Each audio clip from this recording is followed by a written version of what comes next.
di Hebrew 11 itu, ya kenapa Deborah tidak disebutkan ya? Padahal saya justru pengagum Deborah. Saya pengagum wanita yang pejuang Pemimpin. gitu ya, yang warrior gitu. Ya. Saya pikir, oh iya juga kenapa nggak disebut ya? Bahkan Barak disebut ya.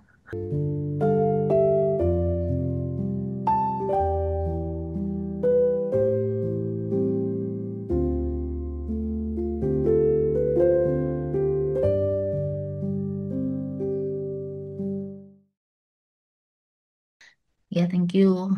Apa belajar belajar banyak dari firman Tuhan ini, terutama tadi dengan jelas bahwa firman Tuhan begitu sangat terbuka ya, dan dia ngasih tahu bahwa ini loh pahlawan iman juga punya ya, yang gak selalu sempurna imannya gitu ya, sehingga kita yang ya bisa relate sama itu gitu. Kadang kita juga lemah, kadang kita jatuh gitu. Hey, don't worry gitu kan. Yang penting kamu tetap percaya dan tahu Tuhan itu baik, dan ya balik sama Tuhan gitu ya. Yap, Yes, thank you Rita. sama. Iya, iya, jelas banget kalau kita lihat di Ibrani 11 itu yang disebut-sebutkan itu banyak sekali kan, mereka tuh jatuh bangun gak sempurna gitu kan. Dan mereka bukan orang-orang yang bahkan yang mungkin secara duniawi dipikir sempurna gitu. Enggak.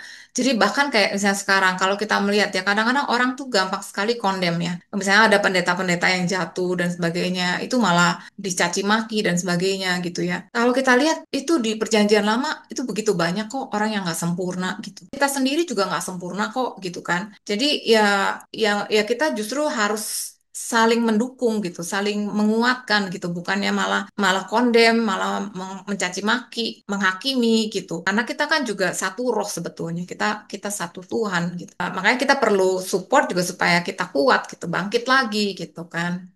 Tadi saya tertarik dengan betapa pentingnya ya nama tulang-tulang itu harus kembali ke tanah perjanjian. Jadi saya baru ngeh waktu Rita cerita bahwa oh segitu besarnya ya orang Israel tuh ya, kalau ada yang mati mati meninggal ya entah di Gaza atau di mana pokoknya di sekitar tuh emang harus harus dibawa gitu ya tulang-tulangnya gitu. Apakah dunia tahu nggak sih bahwa ini sih saya melenceng dikit ya bahwa kenapa begitu pentingnya gitu tulang-tulang itu harus bawa pulang. Apakah dunia tahu gitu bahwa why gitu ya Israel gitu. Itu satu. Ini mau komentar satu aja. Terus kedua, saya juga memperhatikan bahwa di Hebrew 11 itu ya kenapa Deborah tidak disebutkan ya? Padahal saya justru pengagum Deborah. Saya pengagum wanita yang pejuang Pemimpin. gitu ya, yang warrior gitu. Ya. Saya pikir, oh iya juga kenapa nggak disebut ya? Bahkan Barak disebut ya. Apakah saya mau nanya aja ini mungkin melenceng juga. Kita tuh patriarkal ya. Jadi semua tuh harus pria gitu, cowok yang dilihat. Dan saya lagi berpikir tadi apakah ada nggak sih wanita-wanita warrior yang apa ya, yang dianggap seperti kayak kayak di hakim-hakim, tapi mungkin nggak di situ kali ya, yang Yesus saja sangat menghargai wanita yang mencuci kakinya itu luar biasa gitu ya, Ya. sampai dibilang bahwa itu akan diceritakan sampai keturunan sampai yang berikut gitu ya, sama yang wanita Samaria juga itu kan juga wanita luar biasa gitu ya, nggak tahu deh apakah karena patriarkal itu. Cuma saya kepikiran, oh iya ya, Deborah kenapa nggak disebut gitu? Karena saya suka dengan wanita-wanita pejuang gitu. Yang pertama mengenai tulang-tulang, apakah dunia tahu? I don't think dunia in general ya, mereka tahu gitu. Jadi ya memang makanya orang Israel tuh insist ya, bahkan kalau misalnya mereka sebutin tawanan, itu yang udah mati pun disebutin gitu. Tawanan yang udah mati, mereka tahu udah mati nih di Gaza gitu. Tapi mereka sebutin, mereka bilang harus dibawa pulang, kembalikan itu ke bawa pulang. Karena mereka ya begitu menghargai tanah perjanjian itu gitu kan. Jadi makanya juga waktu mereka diaspora, mereka kan seringkali kan bilang begitu. Tahun depan kami akan ke tanah pulang ke tanah Israel gitu. Jadi itu udah kerinduan mereka ya karena itu apa ya ya janji Tuhan kepada mereka gitu. Ya mungkin kayak kita mungkin nggak terlalu ngerti, tapi bayangin misalnya kita nih orang-orang Batak gitu atau orang-orang Ambon gitu ya, Tuhan janji itu memberikan tanah itu. Kita pasti kan kepengen ke situ gitu kan, kepengen diem di situ, kita tinggal di situ gitu. Itu tanah yang dikasih buat kita gitu ya, dari nenek moyang gitu. Jadi itu memang betul-betul berakar gitu. Jadi buat mereka itu penting. Nah, kedua yang mengenai barak. Ya, itu menarik juga sih kenapa si Barak yang disebutin kan bukan Deborah gitu. Bukan berarti maksudnya Deborah itu karena perempuan, enggak, karena Deborah itu namanya disebutin gitu. Kalau dia nggak penting, mungkin dia dijadiin nabiah dan juga judge juga kan. Dia juga hakim juga gitu. Tuhan milih dia gitu. Bahkan di Perjanjian Lama, seorang perempuan untuk jadi nabiah dan juga untuk jadi hakim. Tapi di situ juga menunjukkan bahwa Barak itu sebetulnya ya awalnya tuh lemah gitu kan. Malah dikasih tahu kan, ya dia ngomong, Kamu harus melawan. Ya kalau kamu ikut, saya ikut. Kalau kamu nggak ikut, saya nggak ikut gitu." Itu maksudnya betul-betul transparan gitu. Bible itu kasih tahu gitu bahwa ini loh, meskipun dia tuh kayak begini, dia tuh tetap pejuang iman gitu. Tapi kan memang terus disebutkan lagi kan, dan orang-orang lainnya, nabi-nabi dan lain-lainnya, nah termasuk juga ya Deborah termasuk dalam kategori nabi kan, gitu kan maksudnya ya.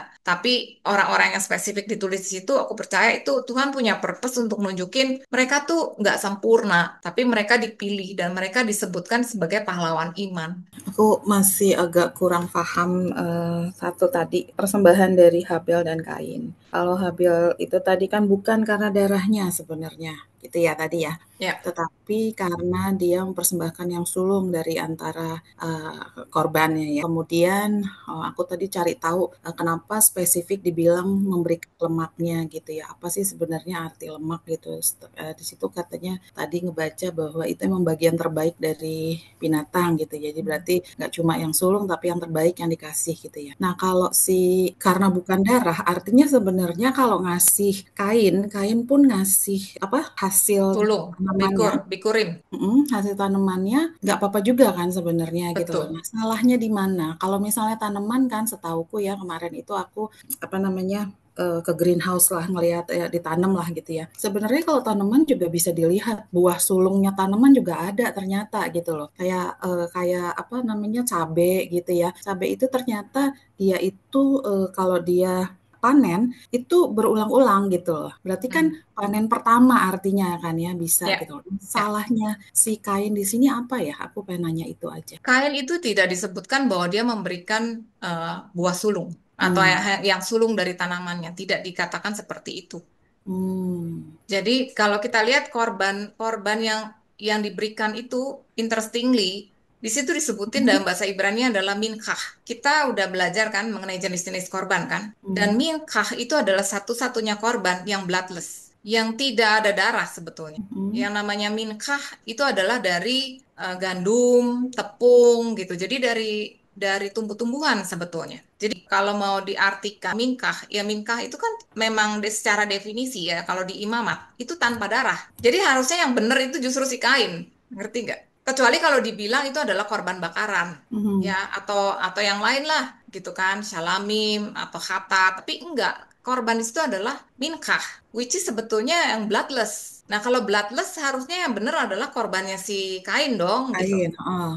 Kalau minkah itu memang harus dari bekor ya, dari bikurim, dari sulungnya. Tapi Hmm. tidak disebutkan bahwa dia tuh memberikan dari yang sulungnya. Itulah yang membedakan. Tapi Sementara kalau misalnya tidak disebutkan, biasanya kan sebenarnya Alkitab itu detil kan ya. Kenapa dia nggak betul. disebutin? Harusnya dia bilang bahwa bukan bagian sulungnya gitu loh. Nah, Harusnya kan harusnya kalau detil gitu. Jadi kalau di sini kan kita jadi assume bahwa nggak diterima karena itu bukan sulung gitu. Tapi nggak ada kata-katanya bilang nah, seperti itu. kalau yang sulung biasanya Hmm. disebutin sih. Ini adalah persembahan sulung gitu. Hmm. Jadi kalau enggak, ya enggak dibilang sulungnya gitu. Tapi kalau itu sulung, itu biasanya disebutkan gitu. Karena sulung itu lumayan spesifik ya. Bikurim itu biasanya spesifik. Jadi kalau memang diharuskan atau memang dia memberikan yang sulung, itu biasanya disebutkan. Seperti Habel disebutkan kan, dia memberikan yang sulung dari kambing dombanya gitu, yang terbaik gitu. Dan di situ juga bisa kita lihat bahwa si Habel itu dia memberikan yang sulung, sementara kalau kambing domba itu kan yang anak-anaknya cuma ya satu dua gitu. Gimana kalau yang beranak cuma satu? Dia kasih satu-satunya itu yang dia punya gitu. Ataupun misalnya dua ya, ya itu kan cuma itu kan 50% kan. Dikasihin sama Tuhan gitu. Jadi dia tuh punya hati buat Tuhan gitu. Dia mau memberikan yang terbaik gitu. Jadi iya, sementara kalau misalnya tumbuh-tumbuhan, buah sulung, itu kan sebenarnya juga bukan keseluruhan hasil panen gitu loh.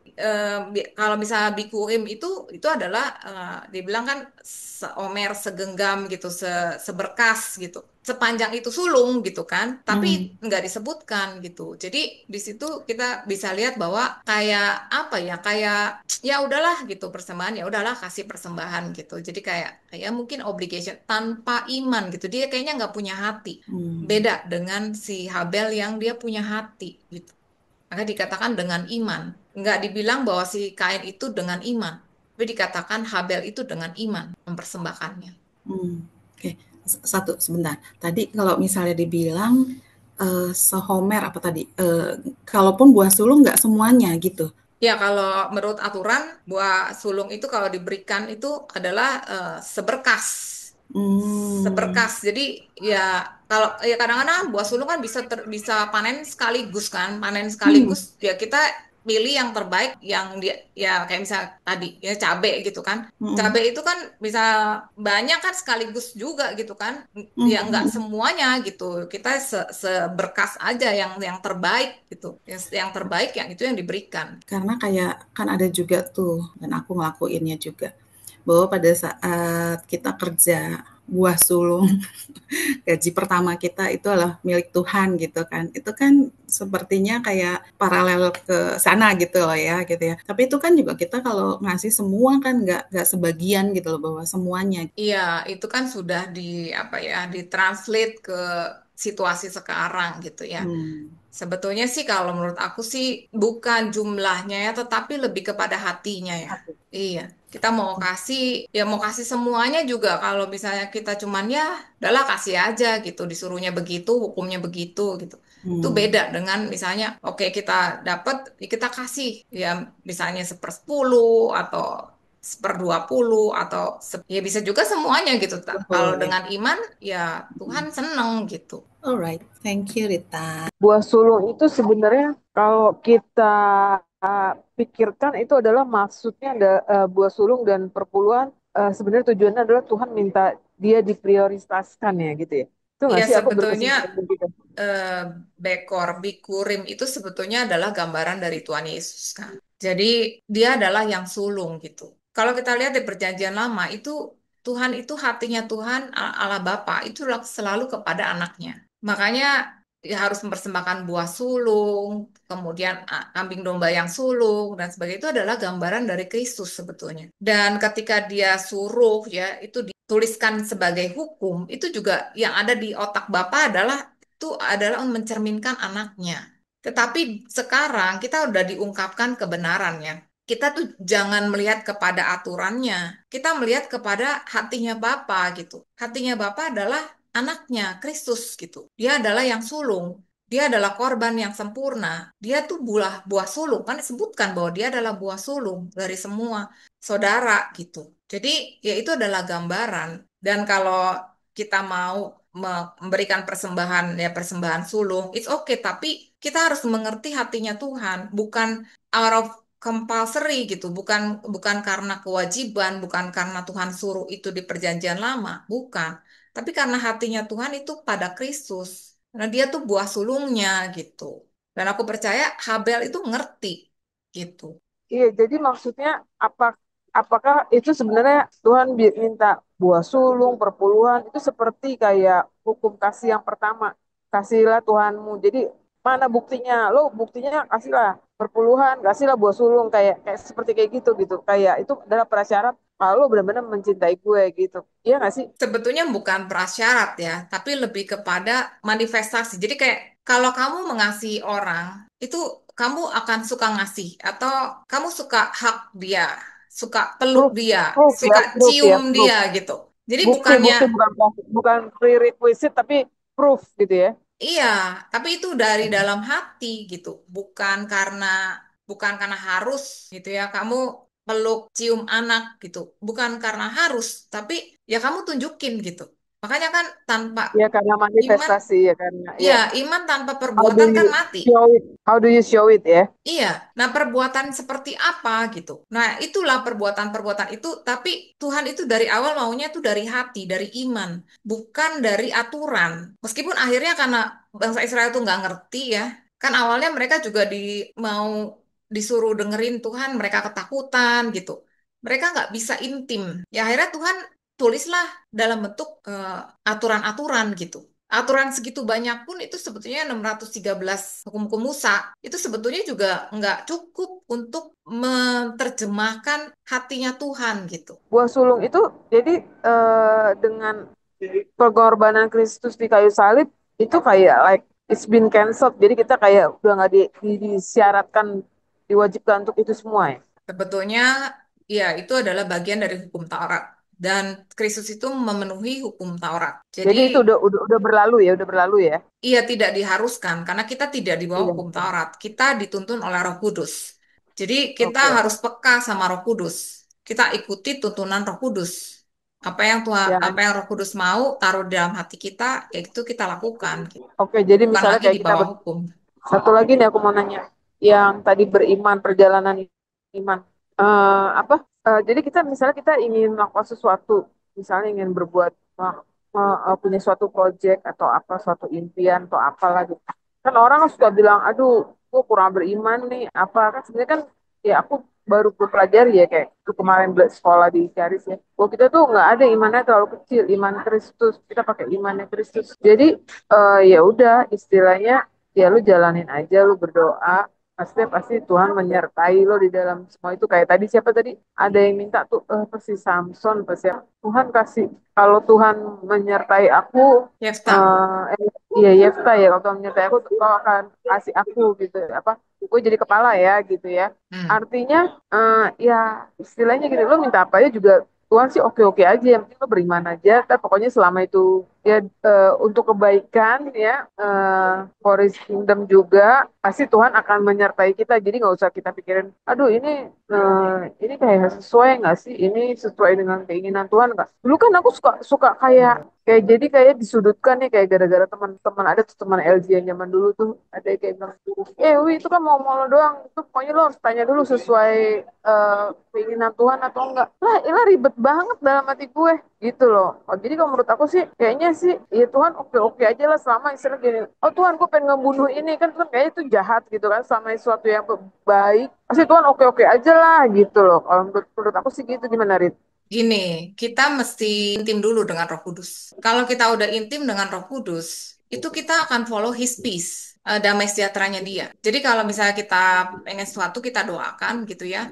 Kita nggak terus doa puasa gimana Tuhan kasih jawaban doa puasa doa puasa. Kita nggak perlu gitu. Maksudnya kita led by the peace gitu. Jadi damai sejahtera kita ada di mana gitu. Kalau kita damai sejahtera ya iya. Tapi kalau misalnya kita nggak damai itu udah pasti Roh Kudus nggak izinkan. Kita lihatnya dari situ. Jadi ada red light, ada green light gitu. Aku selalu cek dengan hati aku. Hati aku nih ada damai sejahtera nggak? Kalau nggak ada damai sejahtera ya jangan gitu. Tapi kalau ada damai sejahtera, ya udah gitu. Itu sih intinya. Jadi kalau misalnya mau ngambil keputusan apa A apa B gitu kayak kamu bilang, nggak perlulah sampai wah kita mendobrak sorga, pintu sorga dan sebagainya. Enggak. Ya kamu cek aja sama Roh Kudus damai sejahtera atau enggak gitu.